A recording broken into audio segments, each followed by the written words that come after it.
Pengamat politik dan militer Slamet Ginting menilai aksi massa yang terjadi pada akhir Agustus silam bisa menjadi momentum bagi pemerintahan Presiden Prabowo Subianto untuk berbenah. Karena tuntutan yang disampaikan lebih kepada menagih janji kampanye Prabowo untuk mensejahterakan rakyat, termasuk memangkas anggaran yang tidak perlu, seperti tunjangan anggota dewan di saat situasi ekonomi masyarakat tidak sedang baik-baik saja. Memberikan penilaian seorang presiden dalam 10 bulan itu nggak adil. Tapi memang momentum menjelang 1 tahun pemerintahan Presiden Prabowo pada Oktober nanti, 20 Oktober, itu juga mau tidak mau publik mesti memaksa dalam tanda petik harus ada perubahan-perubahan signifikan sesuai dengan yang dikampanyekan Presiden Prabowo Subianto. Jadi situasi di mana buruknya ekonomi itu justru menimpa rakyat, dan itu akibat salah kelola 10 tahun pemerintahan yang lama. Dampaknya sekarang. Mengapa pemerintahan lama? Karena memang dalam sejarah reformasi kita itu indeks demokrasi kita paling buruk justru di era pemerintahan Presiden Jokowi.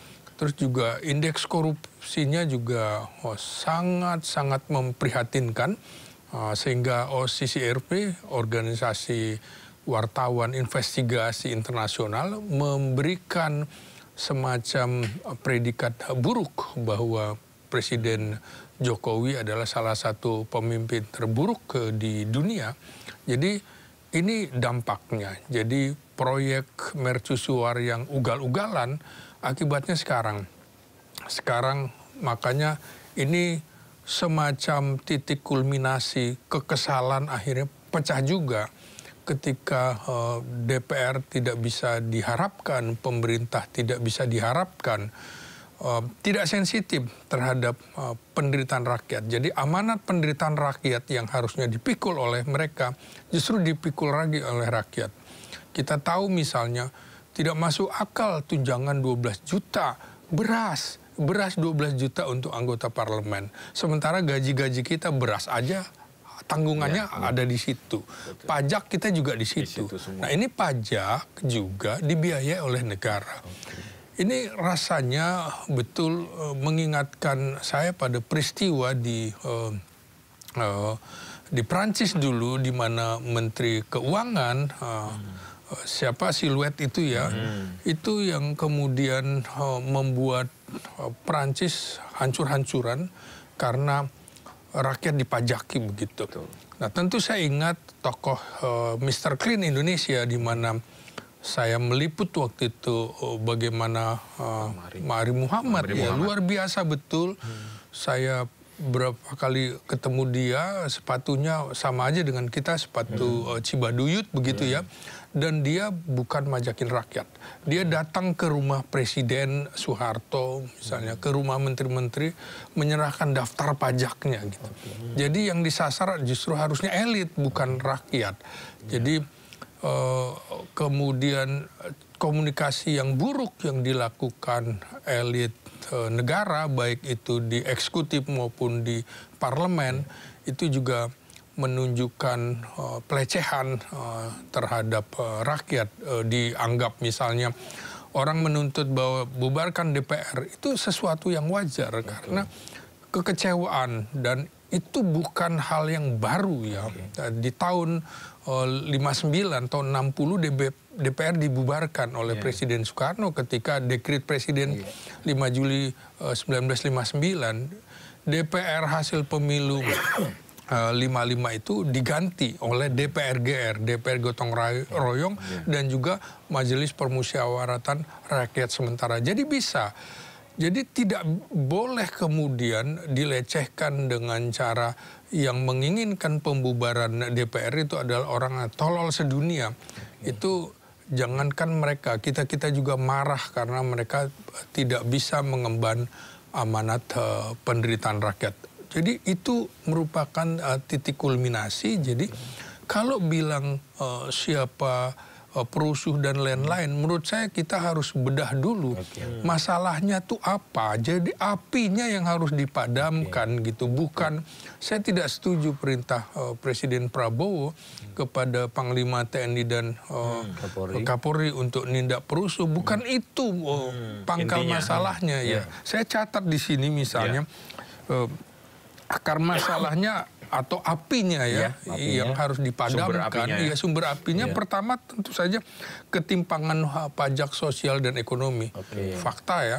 Kemudian juga ini juga yang menimbulkan karena dana jor-joran untuk proyek mercusuar eranya Presiden Jokowi, sehingga di daerah juga kemudian bagaimana caranya supaya ada keuangan. Dia naikkan pajak, PBB segala macam. Menurut saya juga seharusnya seperti pajak bumi dan bangunan, itu tanah kita, kenapa juga harus dipajaki segala macam.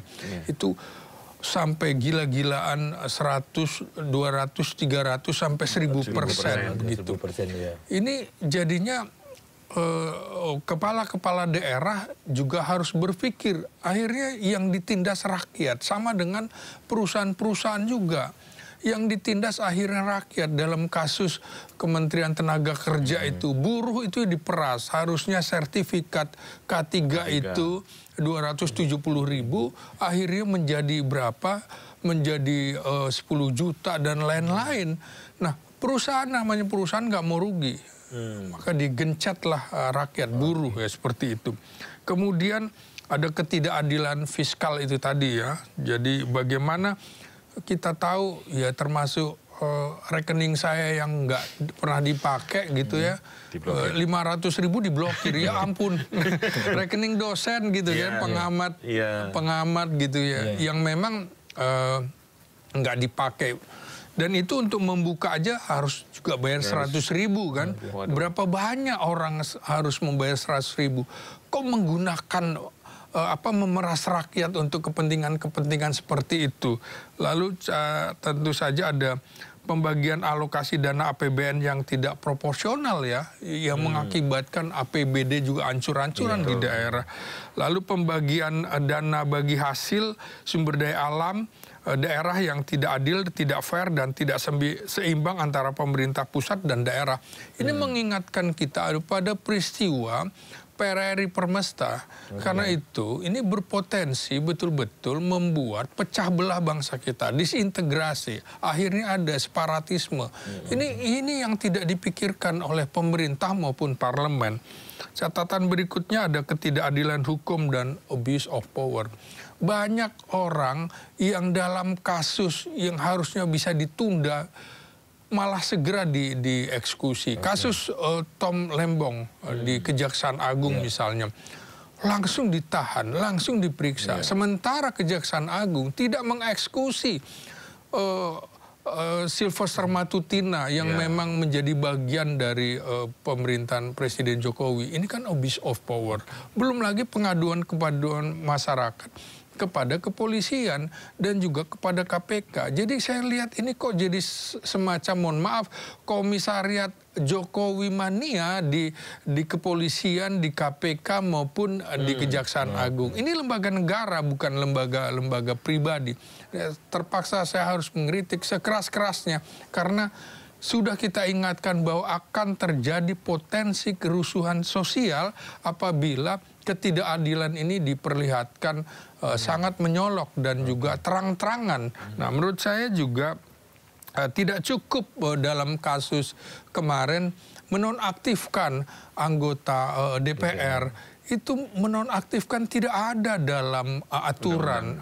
Yang ada adalah ya PAW, pemberhentian, dan itu memang prosesnya lama. Ini juga kalau tidak segera diputuskan, ini akan bisa menimbulkan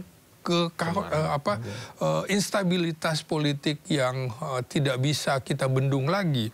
Belum lagi rakyat semakin tidak percaya kepada parlemen. Rakyat juga menjadi tidak percaya pada pemerintah. Artinya ada delegitimasi terhadap pemerintah, terhadap parlemen, terhadap penegakan hukum, terhadap aparat yang menangani bidang ekonomi, hancur lebur kita.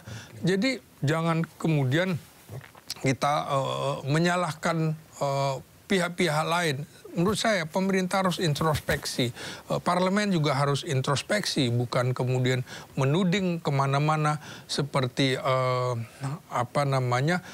koboi sambil nembak di atas kuda. Jadi tembakannya mengarah kemana-mana dan rakyat menjadi korban seperti kasus kerusuhan yang kemarin. Ya, saksikan perbincangan selengkapnya jurnalis Indonews Pung Purwanto dan Lukman Hanafi bersama pengamat politik dan militer Universitas Nasional Slamet Ginting di kanal YouTube Indonews.